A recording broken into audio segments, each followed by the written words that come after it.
नमस्ते, स्वागत छ हजुरहरू सबैलाई मेरो युट्युब च्यानलमा। र जति पनि मेरो भ्युवर्सहरू अनि फ्रेन्ड्सहरू हुनुहुन्छ उहाँहरू सबैलाई नवरथा र दुर्गा पूजाको हार्दिक शुभकामना। र आज चाहिँ यहाँ मेरो रेन लिलीको यो बिजन हो। हेर्नुहोस् यो हाम्रो फ्लावर सकिएपछि चाहिँ यसरी यो बिजन पाक्छ। र यो पाकेको बिजन चाहिँ हामीले यो टिपेर राख्नुपर्छ। यो भुइँमा झर्नु दिनु हुँदैन, फेरि भुइँमा झर्यो भनेदेखिको यो कता कता जान्छ। यसै कारणले यसलाई चाहिँ हामीले कलेक्ट गरेर राखिहाल्नुपर्छ, टिप्नुपर्छ। र हेर्नुहोस् यो चाहिँ एकदमै पाकिसकेको हो यो। र यसलाई चाहिँ हामीले यो अलिक पाकेको छैन, यो चाहिँ हरियो जुन चाहिँ हुन्छ त्यो पाकेको हुँदैन, यो कालो चाहिँ यो पाकिसकेको। यसलाई चाहिँ हामीले अब टिपेर राख्नुपर्छ। यसरी हेर्नुहोस् यो मजाले टिपेर यसलाई चाहिँ हामीले सुरक्षित बनाएर राख्नुपर्छ। यो हामीले एउटा फ्लावर, एउटा रेन लिलीको फ्लावरबाट हामीले 8-9वटा चाहिँ बिजन पाउँछौँ हामीले।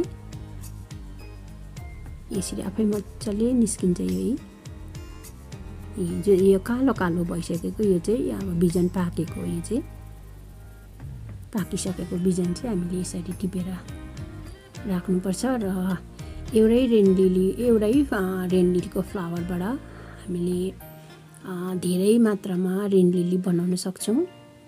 यसरी आफै ग्रो गर्दाखेरि एकदमै सजिलो हुन्छ। र यो चाहिँ हेर्नुहोस् यो मैले सुकाएर राखेको थिएँ, यो टिपेर यो 1 हप्ता सुकाएँ मैले। यो सुकाएको चाहिँ यस्तो, यो सुकेको यो चाहिँ 1 हप्ता सुकाएको थिएँ र यतिको भयो। र आज चाहिँ म यसलाई ग्रो गर्न जाँदैछु। र यही हो, सोइल मिक्सरमा 1 भाग नर्मल त्यो गार्डन सोइल हालेको छु र 1 भाग कोकोपिट हालेको छु र यो सेन्ट बलुवा हालेको छु र गोबरको खात हालेको छु। र यति नै मिक्स गरेर चाहिँ मैले आज यो रेन लिलीको बिजन चाहिँ यहाँ ग्रो गर्दैछु। हेर्नुहोस् यो बच्चाले अब यो सबै रोपिसकेर बिजन छरिसकेपछि चाहिँ 1 पानी हालिदिएर यसलाई छोडिदिनुपर्छ पछि।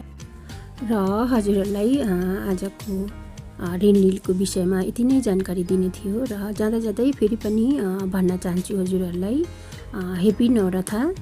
र हजुरहरूले पनि नवरथा र दसैँ, विजय दसैँ एकदमै राम्रोसँगले मनाउनु होला। र आजलाई यति नै। फेरि नेक्स्ट भिडियो लिएर हजुरहरू माझ आउने नै छु। तपाईँसम्मको लागि हेर्दै गर्नुहोस् मेरो युट्युब च्यानल। बाई बाई, धन्यवाद।